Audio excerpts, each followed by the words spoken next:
ரெண்டு விஷயம் நான் பெண்களுக்காக பேச விரும்புறேங்க.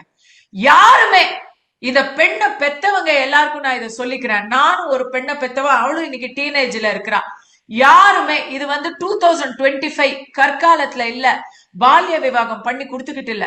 உங்க குடும்ப கௌரவம் எங்கேயோ போகுதுங்க, டேஷா போகுது. கௌரவத்தை பத்தி யோசிக்காதீங்க, ரெண்டு மனிதர்களை யோசிங்க. ஜாதி இப்ப போனா போகுதுங்க.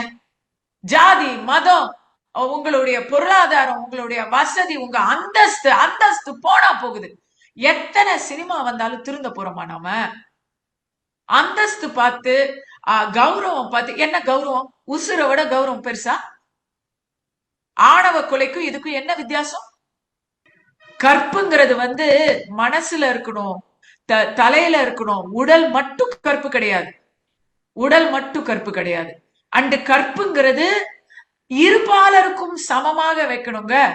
ஒரு மிருகத்துக்கிட்ட போய், நாயோட போய் நம்ம கற்புன்னு பேச முடியுமா? நல்லவங்க கிட்ட தான் கற்புன்னு பேச முடியும். அத முதல்ல நம்மள சுயமரியாதைன்னு ஒண்ணு இருக்கு. சுயமரியாதை, ஒழுக்கம், உண்மையா இருக்கு. கற்புனா என்ன?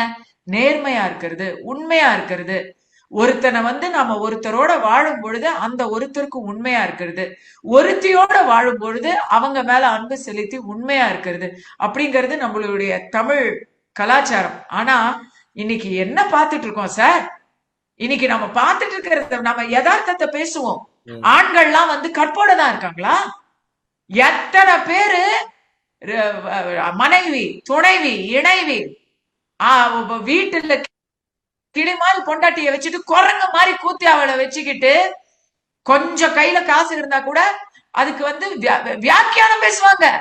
என்னையா நீ இப்படி ரெண்டு பேரை வச்சிருக்கேன்னு கேட்டதுக்கு ஒரு பெரிய எழுத்தாளர் ரெண்டு பேரை அவங்க ரெண்டு பேரும் சந்தோஷமா என் கூட இருக்காங்க, அவங்களுக்கு பிரச்சனை இல்லை அப்படின்னு அவர் மத்தவங்க வாய அடைச்சாரு.